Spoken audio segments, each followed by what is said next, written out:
Olá, eu sou a Sandra Martinelli, CEO da ABA, e é um prazer receber vocês em mais um episódio do ABA Talks, projeto realizado pela Associação Brasileira de Anunciantes em parceria com a Rede TV.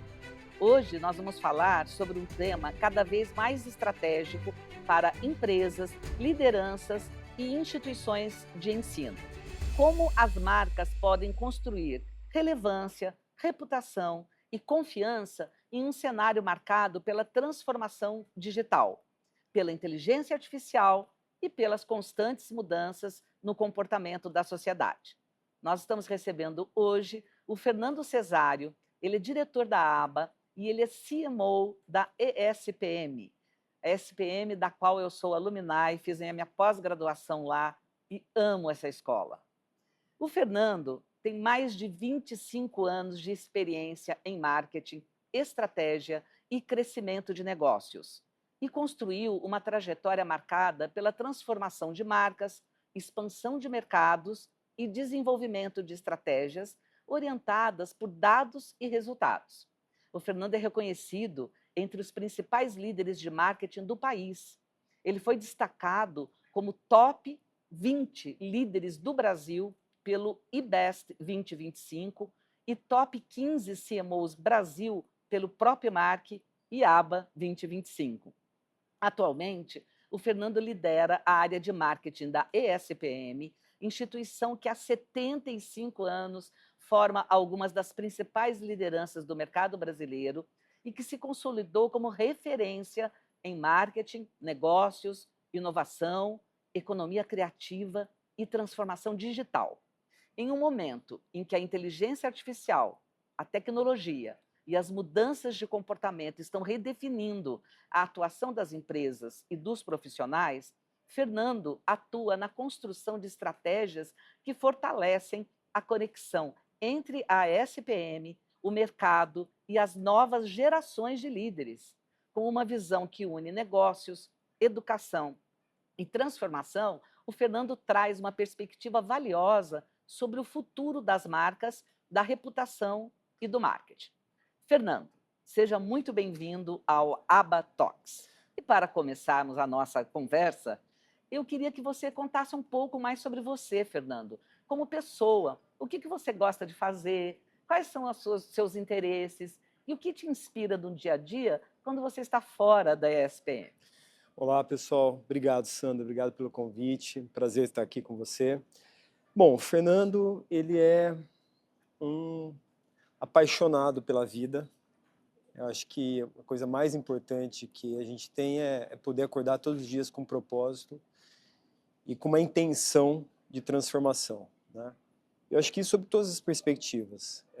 Eu, desde muito cedo, eu drenei muito da minha energia para o esporte, então minha vida foi sempre muito conectada com o esporte de alto rendimento. Eu fui tenista durante 15 anos, joguei torneios nacionais de altíssimo nível, juvenil, e depois sou natural de Londrina, Paraná, e quando eu vim para São Paulo, eu fui alumni da SPM também, sou alumni da SPM, eu migrei para um outro esporte que é o triatlon. E foram mais 16 anos como triatleta, dos quais 2 como profissional.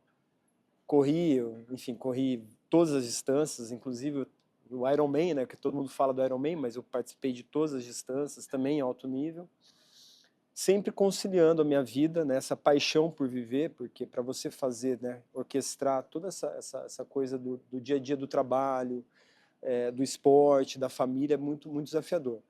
E hoje não me dedico mais ao esporte como antes, continuo fazendo, mas eu me dedico muito mais à minha família, né? Eu tenho uma família recente, no sentido de que eu constituí a minha família recentemente. Eu tenho minha esposa há 10 anos e uma filha de 6 anos. Então acho que toda essa energia e essa paixão pela vida hoje fica muito direcionada para esta minha família, para essa parte, que é a parte mais importante, e obviamente ao meu trabalho como CMO da SPM e como diretor da ABA, né? Sim. Muito interessante conhecer esse seu lado, Fernando. A gente vai começar, no primeiro bloco, a falar sobre marketing, propósito e transformação dos negócios. O marketing evoluiu junto com as mudanças da sociedade, da tecnologia e das expectativas dos consumidores. Hoje, as marcas precisam equilibrar propósito, relevância e geração de valor em um ambiente cada vez mais complexo. A SPM nasceu ligada à propaganda e hoje ela ocupa um espaço muito mais amplo, conectando negócios, criatividade, tecnologia e inovação. Como essa transformação reflete as mudanças do próprio marketing contemporâneo, Fernando?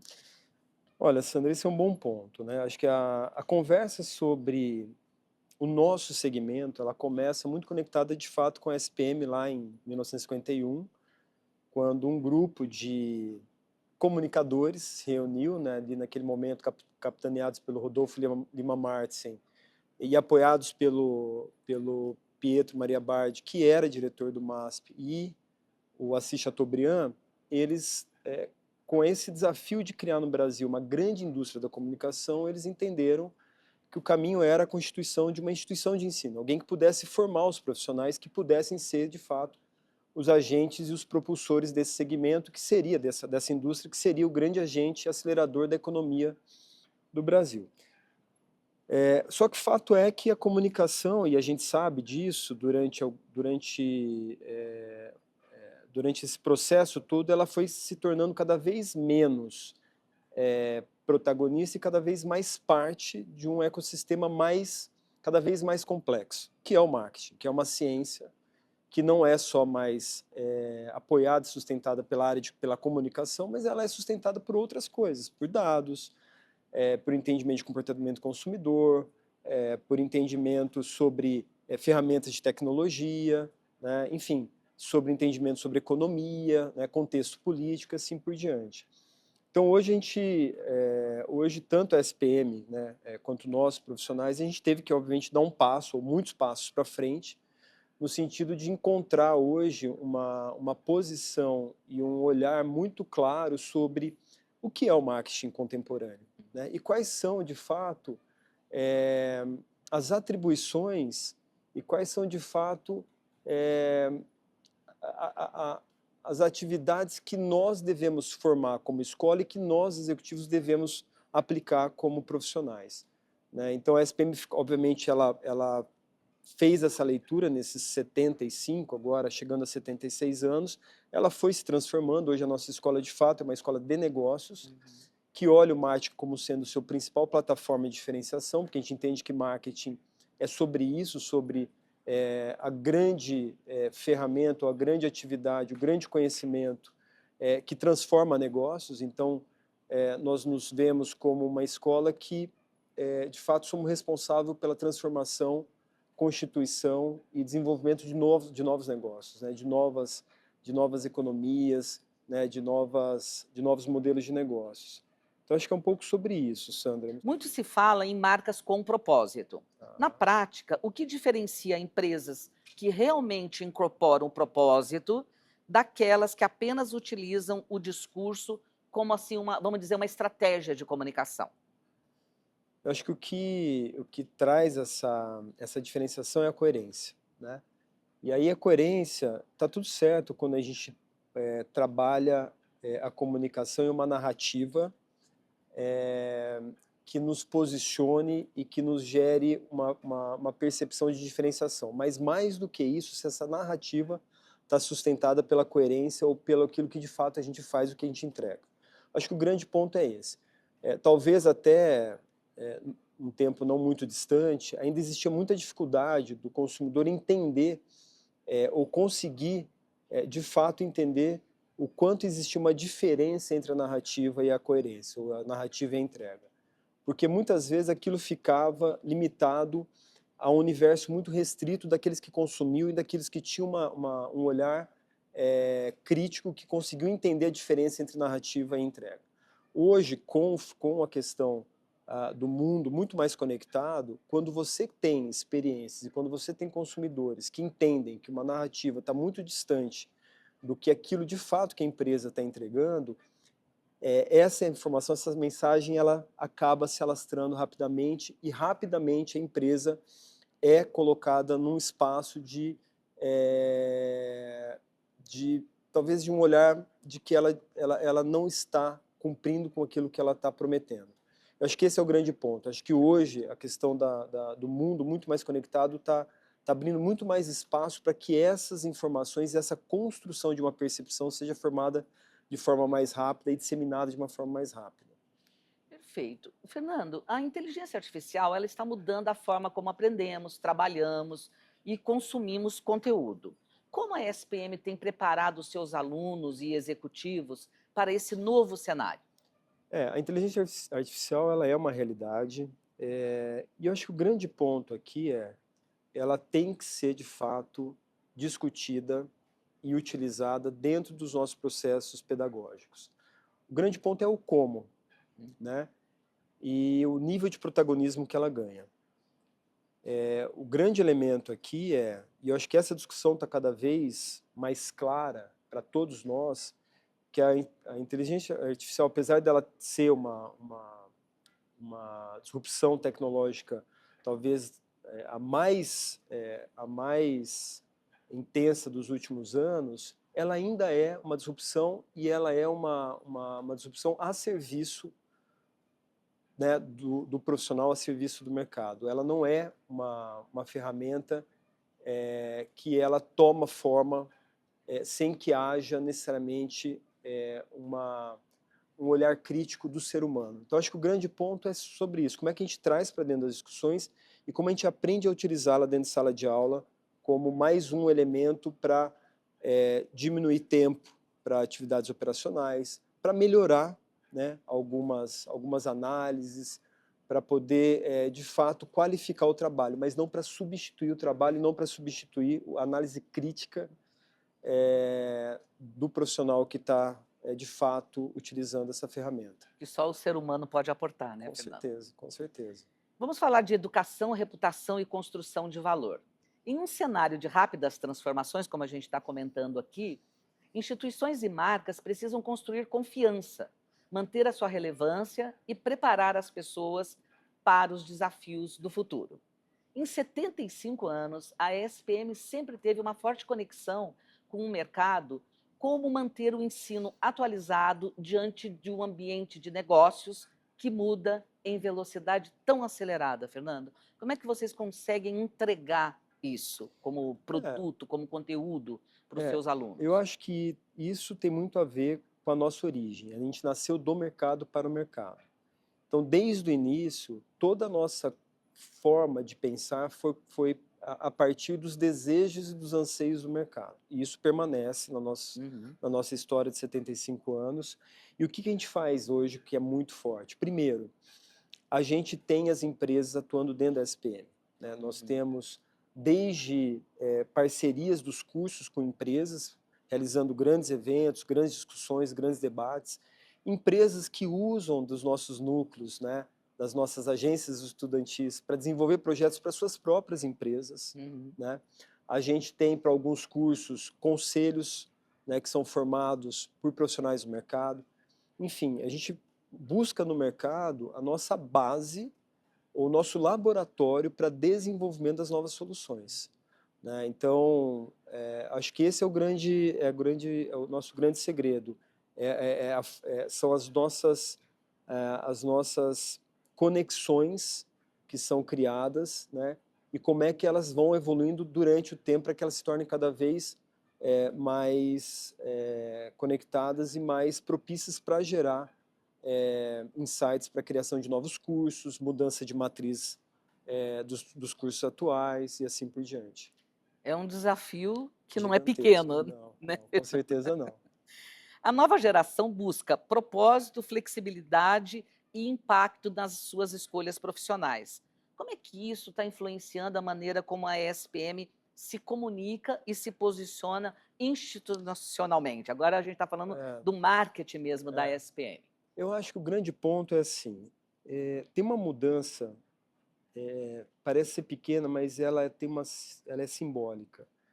A forma de busca pela carreira está muito mais associada hoje ao gosto daquilo que o adolescente, o jovem tem hoje sobre atividades que ele já exerce.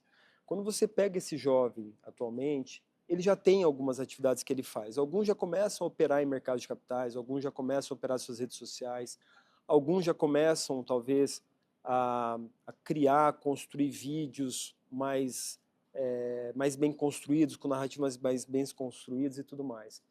E eu acho que hoje o que ele busca é conectar o gosto pessoal dele com a carreira. E isso traz um elemento muito diferente na forma de se conectar com esse jovem. Porque se antes você falava sobre a carreira, hoje você fala sobre quase que uma extensão daquilo que você tem interesse em fazer, que você já faz e que você quer levar para o resto da sua vida. Né? Ele não é um ponto de corte sobre o que você era e o que você vai ser, Sim. mas é uma continuidade. Acho que isso muda completamente a regra do jogo e a forma de se construir essa conexão e aproximar a marca dos nossos futuros alunos. Fernando, você, como nós dissemos na abertura, você é um CMO premiado, destacado, né? Então eu queria te perguntar, qual será o papel do CMO nos próximos anos? Gestor de marca, articulador de cultura ou líder estratégico de transformação? Ou tudo junto aqui e agora? Eu acho que, Sandra, acho que nós já deveríamos ser. Né? Eu acho que não é futuro. Ok. Eu sinto que em algum momento a gente errou um pouco na forma como a gente posicionou o marketing e nós nos posicionamos dentro das organizações. Porque este marketing que a gente está falando de transformação é o marketing da base, de quando ele começou a ser discutido. Ele sempre foi pensado para transformar negócios, né, sob diversas óticas, em diversas fases da história, né, do próprio marketing, da história dos negócios. Então, acho que é uma questão sobre como que a gente resgata algo que nós já deveríamos estar fazendo. E aí, se a gente vai ser mais um orquestrador da cultura, mais um gestor de marca ou mais uma liderança transformadora, eu acho que talvez se eu tivesse que escolher a liderança transformadora, porque para ele ser transformador, ele precisa ter a cultura, ele precisa desenvolver a cultura da transformação, e para ele transformar o negócio, ele precisa ter uma marca forte. Então, se eu tivesse que escolher um dos três, eu pensaria na liderança transformadora. Porque os outros dois pilares, eles participam e apoiam esse pensamento e esse desafio do profissional. Tá aí a dica, né? Quem quer ser CMO do futuro, muitos dos seus alunos lá devem querer ser, tá aí, fica a dica. A SPM completa 75 anos e tem ampliado a sua atuação em inovação, tecnologia e conexão com o ecossistema de negócios. Quais são as prioridades da instituição para os próximos anos? Agora falando da ESPM para os próximos anos. Eu acho que acho que a nossa grande missão, de fato, é a excelência acadêmica. E quando a gente fala em excelência acadêmica, é essa excelência que prepara o profissional para o mercado de trabalho. A gente costuma dizer que o nosso cliente é a carreira do aluno. Porque eu preciso dar para ele, né, eu preciso que a carreira dele seja uma carreira premiada, uma carreira de sucesso. Né? E o que a gente faz para isso? Né? E o que a gente faz para isso acontecer hoje e nos próximos 50, 100 anos? Porque a Sandra, que é alumni, e eu que sou alumni, daqui 20 anos, eu quero olhar para trás, eu quero falar hoje, com o mesmo orgulho que você falou, de ser uma alumni SPM. Sim. Então, acho que o grande ponto é como é que a gente se mantém relevante para os próximos 50, 100 anos, seja lá quanto tempo for, para que os nossos alunos estejam bem empregados e eles tenham, de fato, essa paixão e esse orgulho de ser SPM. Né? Então, acho que esse é um primeiro ponto. Mas, além disso, tem um grande desafio que a própria SPM tem, que eu vejo como líder como sendo a escola, né, a principal escola de marketing na América Latina, sendo autoridade em marketing na América Latina, a gente tem um grande desafio, que é, de fato, essa discussão sobre o que é o marketing. A gente sabe o que é o marketing, mas a verdade é que existe uma grande parte da população que não entende o que é o marketing.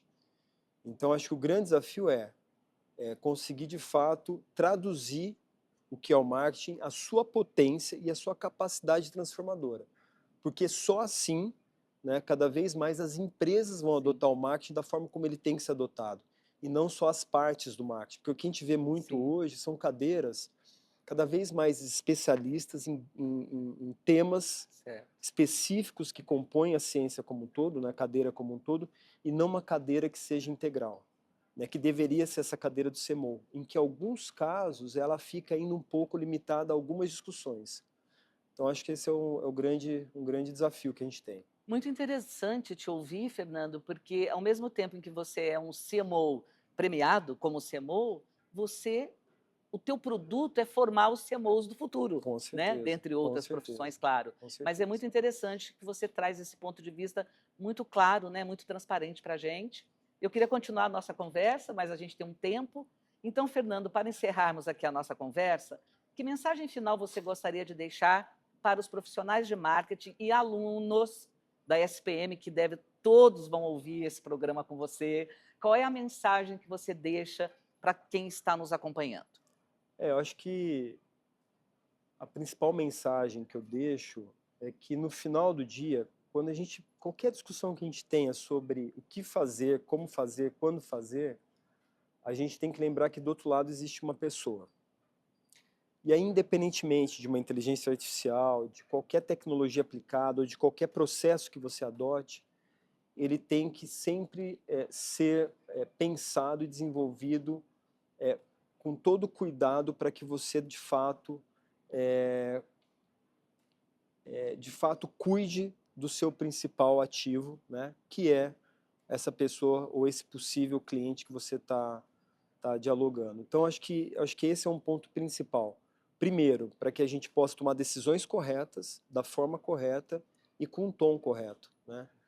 Eu vejo que muitas vezes a gente, na ânsia de criar grandes opções, fazer grandes movimentos, a gente esquece que do outro lado existe alguém que tem suas expectativas e tem os seus anseios. E para cada segmento existem expectativas e anseios diferentes, né? Porque na educação existe uma expectativa diferente sobre a experiência do consumo de um produto, né, quando eu comparo com uma outra indústria, uma indústria de bens de consumo, por exemplo.